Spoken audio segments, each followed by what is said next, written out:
Hello there. In early 1918, the German Empire commenced the major German offensive. David Lloyd George administration wanted to update an already enacted Military Service Act 1916 in Great Britain to raise the recruitment age of English, Scottish, and Welshmen to 51, and for the first time conscripted the men of Ireland. There was strong opposition from the new leader of the Irish Parliamentarian Party, John Dillon. Trade unions, Irish Republicans and Nationalists, army officers in Ireland, and the Catholic Church. But, under advice of Field Marshal Sir John French, who insisted conscription can be enforced in Ireland, but to soften the conscription, Lloyd George promised the Third Home Rule Bill would follow. Upon the passing of the updated Act on the 16th of April, the Irish Parliamentarian Party left Westminster in protest and headed back home to Ireland to resist the conscription at ground level. But the Irish Parliamentarian Party knew their nationalist rival, Sinn Féin, would exploit this turn of events in their favour. A meeting was organised 2 days after the passing of the updated Act in the Dublin Mansion House by the Lord Mayor of Dublin, Laurence O'Neill, and the members that attended were John Dillon of the Irish Parliamentarian Party and his colleague, Joe Devlin. Then there was Michael Egan and Thomas Johnson of the Irish Labour Party, William O'Brien, trade unionist, and Arthur Griffin and Eamon de Valera of Sinn Féin, just to name a few. The goal of the meeting was to first campaign about anti-conscription and a pledge, which Eamon de Valera drew up a draft document and pledge saying, denying the right of the British government to enforce compulsory service in this country. We pledge ourselves solemnly to one another to resist conscription by the most effective means at our disposal. And second, to secure support from the Irish Catholic Church. Now, the Catholic Church had their own meeting on the same day, and the members at the Mansion House, led by De Valera, moved quickly by going to a maneuver to gain the Catholic Church support. And they achieved it. Bishops condemned the act, calling it oppressive and inhuman, and also saying the Irish people have a right to resist by every means that are consistent with the law of God.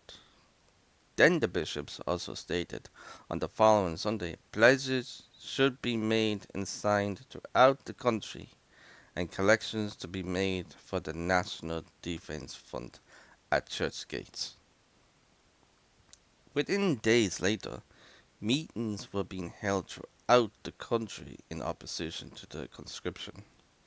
The only form of resistance there was to be was passive resistance, and the public subscribed £250,000 to the fund.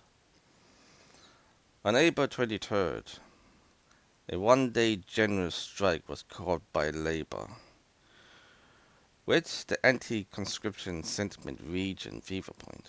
A British Army captain, Stuart Hay, was sent to the Catholic Church in Ireland to persuade them to tell the men of Ireland to not join the British Army, but join their Catholic brothers in the French Army.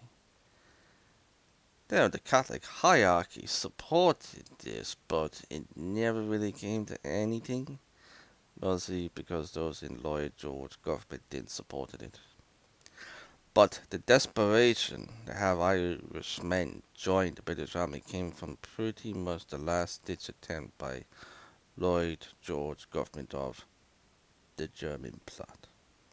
I will get into the German plot in a different video.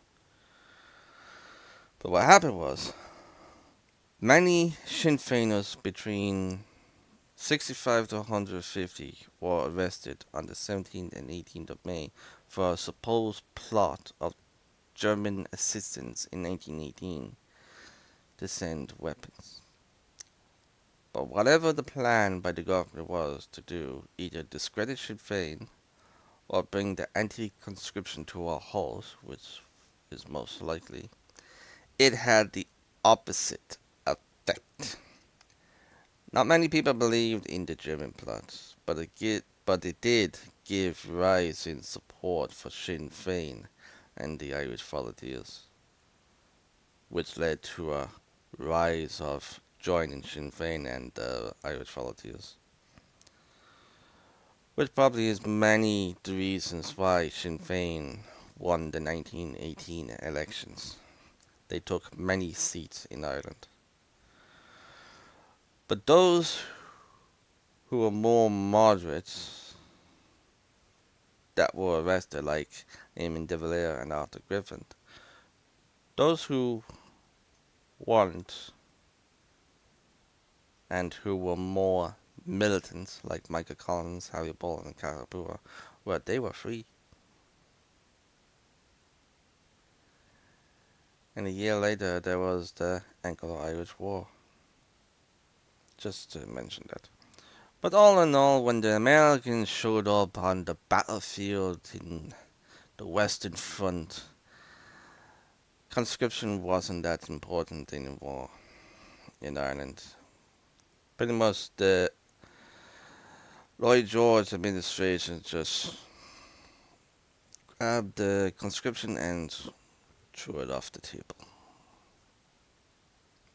Anyway, that was about the conscription crisis 1918 in Ireland.